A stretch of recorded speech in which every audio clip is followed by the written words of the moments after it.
We listen and we don't judge. This is how I ended up in jail for a robbery I didn't commit. And TikTok, this is a story time for educational purposes only, so please do not take my video down. Okay, before we get started, let me emphasize, we do not judge. Like I've told you guys before, there was a point in time in my life where I was into a lot of shit. So some of the things that you're going to hear about in this story is absolutely the things that I was guilty of. But it damn sure wasn't robbery. Okay, so I want to say this was 2009, possibly 2010. At the time, I was really heavy into selling street pharmaceuticals. And I used to be in this one area of San Francisco. Everybody knew me. I beat that pavement down from dusk till dawn. I was out there posted like a stop sign. Anyhow, I got really cool with some of the people out there. We call them knocks. Y'all may call them fiends. Different areas call them different things. But some of them, we were just locked in like that. I don't know. I'm just a people person. No matter what you do, your way of life, if I fuck with you, I fuck with you. Not to mention that your girl had the best product on the block. And I'm not bragging. I'm not boasting. I'm just saying if you're going to do something, do it well. So in addition to that, my business ethics were good. I treated you with the same respect that you treated me with, no matter if you're smoking or selling. I say that to say the people that fucked with me heavy. And they embraced me out there. That was not my block. I was not from out there, but they embraced me. Now, rewind time a little bit. I want to say 6 to 8 months before this situation, I show up out there one night and there's this loudmouth lady out there. And I had never seen her before, but her persona was like, she's from out here. So I'm paying attention to her. Just, I'm doing my own thing, but I got my eye on her because I want to know who she is, being that you could tell she's from out here. So anyhow, somewhere along the line, somebody else was like, oh, this is Queen. Woo, woo, woo. So we start chopping it up. Everything good. Okay, so part of the introduction, she's like, yeah, I heard you got this. So let me go ahead and grab that. We do the transaction. Everything's good. We continue to chop it up. She sits there, she gets high, and we just have a whole full-blown conversation. She had told me that she just got out of prison. She had been gone for a while, and she was on parole, blase, blase. Pause. I know you're thinking like, damn, you were sitting there while she was getting high. Yes, that is common in that area. People in San Francisco will smoke crack on the sidewalk, on the side of you at the bus stop. You better hold your breath because they will blow a big-ass cloud of smoke right in your face. Okay, back to the story. Now, for privacy purposes, I'm not going to tell you her name. We'll just call her So-So in this video. But So-So was not your average knock. She looked like a dude, and she was a stud, but she had multiple bitches, and her personality was just like swag through the roof. It didn't matter that she got high. She still was like, and so what? Like she just was hella cool. So over the course of about 6 to 8 months, like I said, me and her got real cool. She would put me up on a lot of game. And what I mean by that is, one thing about that area, some of the knocks, you got to watch them. You got to watch them. They be working with the police that will slide you. I really didn't have that problem because I treated everybody with respect and they liked me. But boy, some of them motherfucking knocks are relentless. Play with them, play with their work, play with their money, play with them getting high, and they will turn your ass in. So in a sense, Sonia became my eyes and ears because she would be able to tell me like, oh, this person ain't cool. That person ain't cool. This dude that's walking up the block, yeah, don't serve him. He ain't cool. I seen him talking to the police in the alley. Like, one thing about knocks, they move and groove. And her ass used to be moving and grooving through that whole area. They can see everything. They be you ever talk to a knock, a lot of them know more about what's going on around you than you do. Now, how most of the regulars in the area get their money is they flip it. And what I mean by that is somebody else who's not from the area, a knock. Another knock who's not from the area may come and they're trying to spend 50. Well, the regulars know who got what. And like I said, for me, I had some of the best quality work and I had the biggest for the price. So let's say somebody was trying to come spend $50. She would come spend the 50 with me and tear a piece off and give them that for their 50. And now she just profited. So that's what she did. And on this one particular night, my kid's dad was out there with me. Now, he at the time didn't come regularly anymore because we had already caught cases for selling pharmaceuticals. And he was one of those people like, man, I ain't about to keep playing with that shit. Whereas me, I'm a risk taker. I'm going to keep going. So anyways, when he did come, he would be coming to try to check on me and make sure, like, just watch my back. But he didn't really, like, fuck around like that. We're standing in front of the bus stop. We're chilling. And So-So's doing what she does, normally coming and going. And she comes up to me at one point with another girl. And she's like, hey, she got somebody that's trying to spend 120, blase, blase.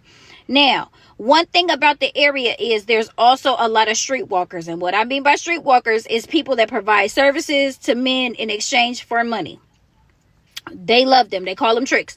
When the tricks come, if they got some money in their pocket, them streetwalkers will get them to spend everything in their damn pocket. And like I said, there's a bunch of dirty little nasty hotels in the area, so they be in and out of those hotels.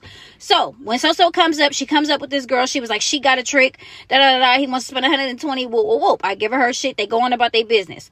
Now in that area, there's always a high police presence, but the police presence doesn't affect anything. Like, they don't care if they see somebody smoking crack in the middle of the street. They're just not gonna stop. That's just how it is in that area. So it really doesn't bother you when you see it. So as we're standing at the bus stop, it's been like maybe 20-30 minutes or so since So and them left. Oh, I should also note, when she came walking up to me with that girl and she was like, yeah, she got a trick, I seen the trick standing maybe like 50 feet away or across the street or something. He was somewhere in the area. So I was like, ain't my business. Y'all do y'all thing. Okay, so now we're standing there chopping it up, and about 30 minutes later, the police presence just seemed to change. Like I said, it is normal. It's a high police presence area, but it seemed a little different. Like, they were like on each corner, and it just felt funny. Like, my spidey senses was up, and I was like, something ain't right. And one thing, when you're in that line of work, you just naturally become very alert of your surroundings. You're always like on point about what's going on. So as I'm peeping this shit, it was like almost instantly my kid's dad was like, oh, they own something. And I be damn, no sooner than he said that, whoop, they swoop right. I mean, they come like directly at me from all angles. And I'm like, what the fuck? Okay, this video is getting kind of long, so I'm gonna have to break it down in parts. Come back for part 2.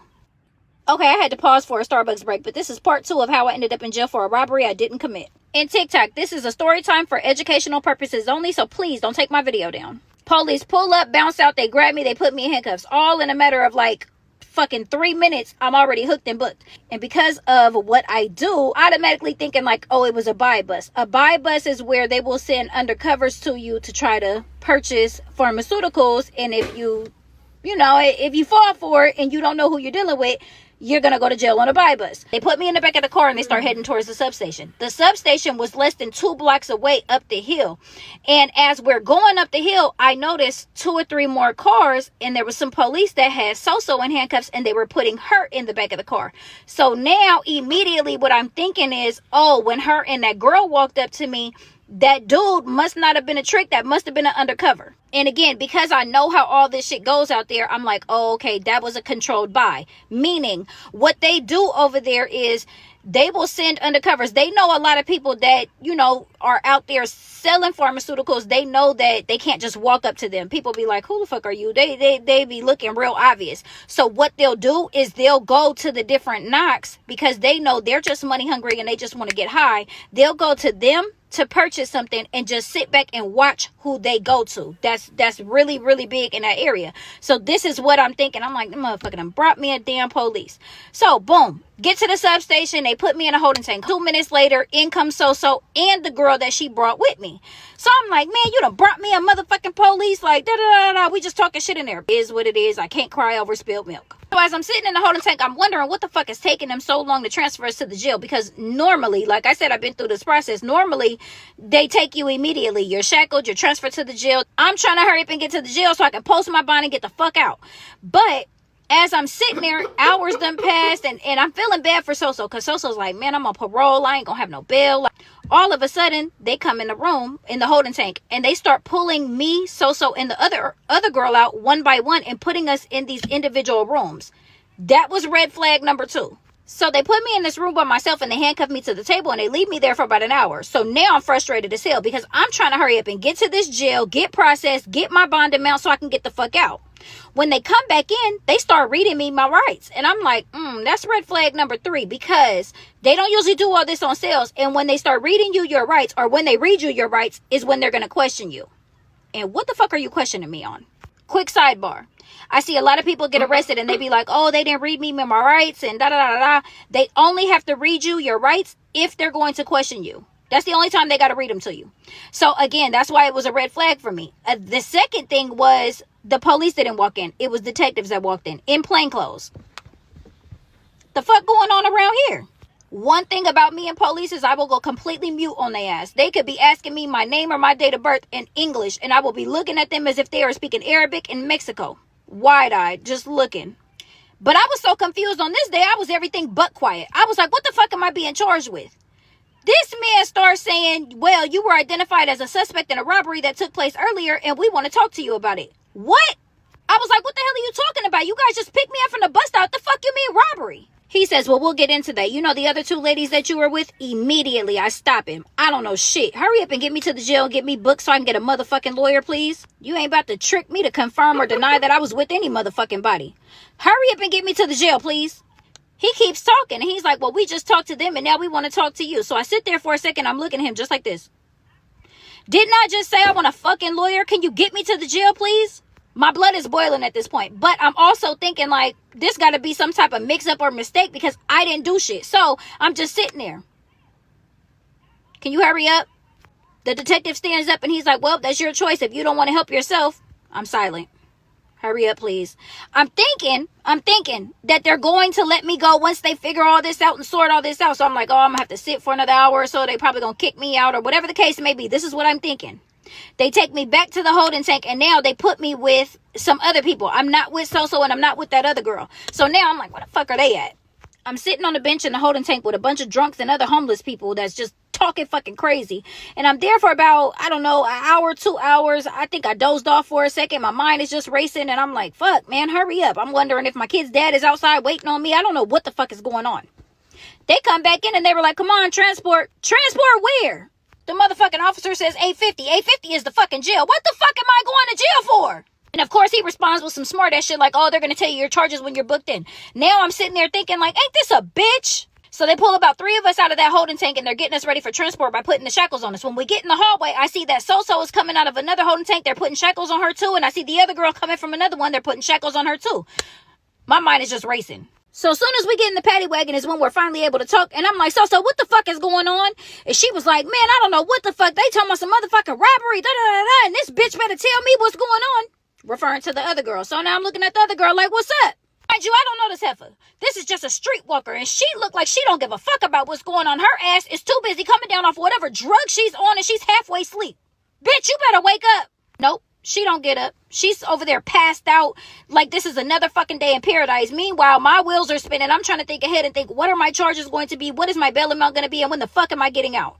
So we get to the jail and we get put in separate holding tanks. And everything in 850 goes in stages. The first holding cell is going to be where you're going to get taken out of and you're going to get strip searched. Your step 2 is going to be your picture. Step 3 is going to be fingerprints. Step 4 is going to be where they tell you your charges.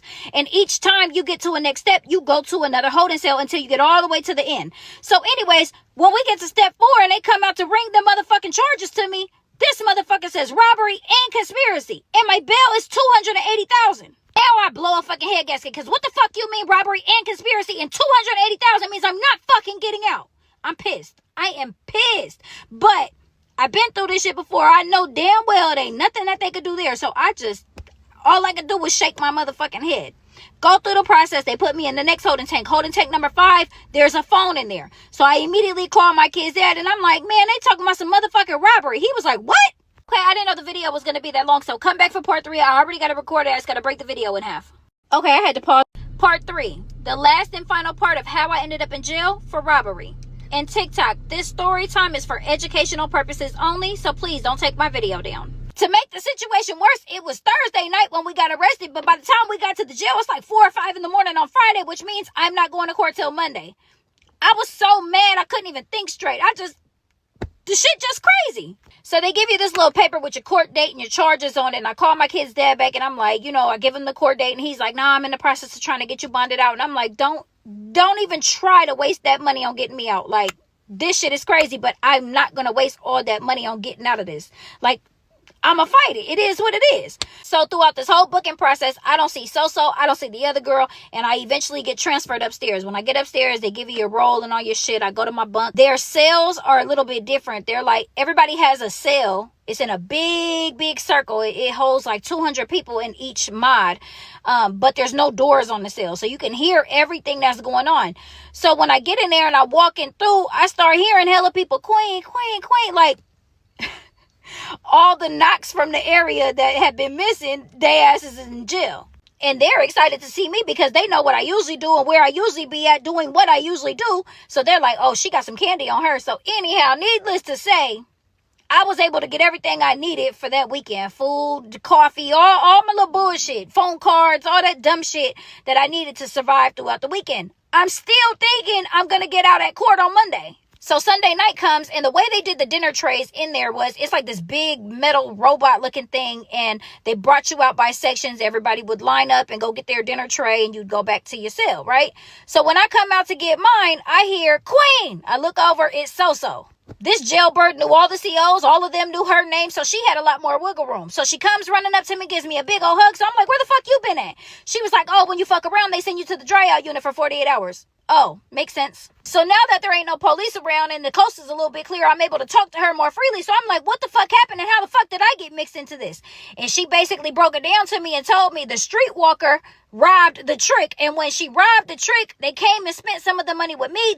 At the time, the trick was still expecting the streetwalker to go back to him, but his dumb ass had gave up all his money, and they came walking up to me and got whatever they got from me, and they spinned off on him and left him high and dry. So when he called to report the crime, he told them that this girl robbed them, the other girl, which is So-So, helped, and they came and gave the money to me. Ain't this a bitch? She like, shit, tell me about it. I'm on parole, so I'm going back to prison. She was like, but Queen, you gonna be good, though. They ain't gonna be able to prove that you did shit. You didn't do nothing. Yeah, well, I'm here, motherfucker. So I just go back to my bunk, and I'm laying there, and I'm really just tripping out on life. Like, how the fuck does this work? What did the dude do? Call 911, like, excuse me, I just tried to purchase a streetwalker for services that are illegal, and she ran off with my money, and yeah, I need help. What the fuck? Shit just seems completely unfair at this point. Like, the justice system just seems so unfair. Like, if I'm the law, if I'm the person who makes the laws, listen, you called me talking about something, you were doing some illegal shit and somebody ran off with your money. Oh, well. So Monday finally rolls around and I'm not called for court. Now I'm huffing and puffing. CO, what's going on? I'm supposed to have court. That's when they explained to me, like, no, you got booked into the jail really late on Friday, so you're going to be on the afternoon calendar. So I'm like, okay, fuck, here we go. I'm still thinking I'm going to get out. Still thinking I'm going to get out today. Anyways, long story short, they transport us to the to the courthouse. This is my very first time seeing the girl that was with So-So. So I'm like, bitch, what the fuck did you do? And she was like, fucking, she's still out of it. She's still like La La Land. Like, don't worry about it. Bitch can't even talk straight. I'm ready to kick her with my shackles on. That's how bad it was. But I keep my composure. They got us all hooked together. Like, we come getting ushered in court, chained together, all three of us. Looking goofy as hell. Not only do they deny my OR, but they do not drop the bond. Now I'm stuck. So I look back at my kid's dad and I'm like, this shit is beyond wild. So I tell the public defender that they gave me, like, I'm not waiving time. So-So says the same thing. Like, nah, hell no, we ain't waiving shit. So that means that we have the right to have a preliminary hearing, which is a mini trial, to see if they even have enough evidence to hold you over for a trial within a few weeks. So that's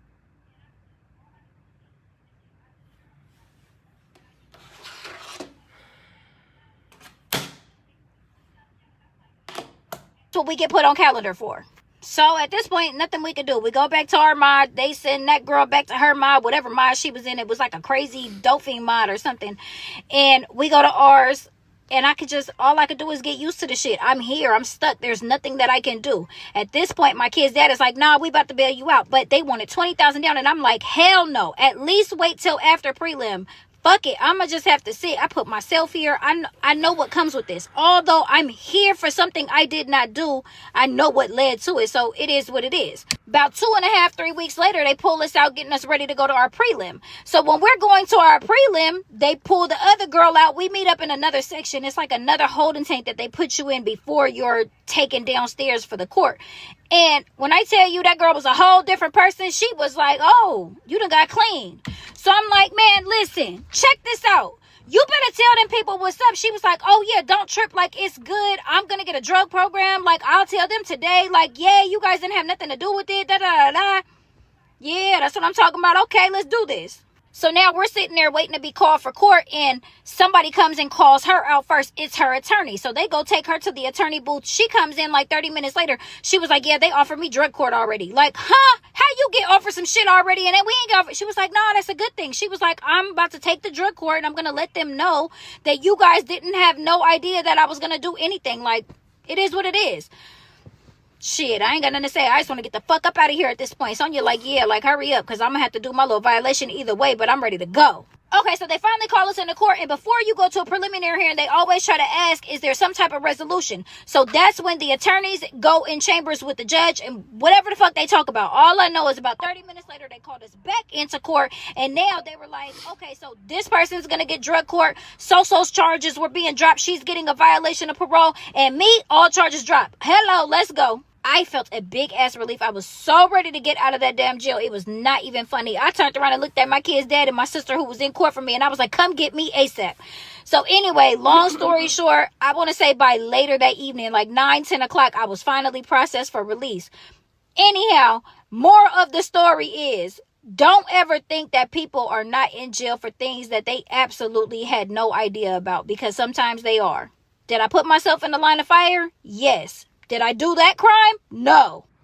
That'd be so crazy, y'all, because first of all, jail, well, let me start off by saying, hey, y'all, I hope you guys enjoyed this story. Jail is just so crazy. I always hear the most crazy stories about jail. Ooh, excuse me.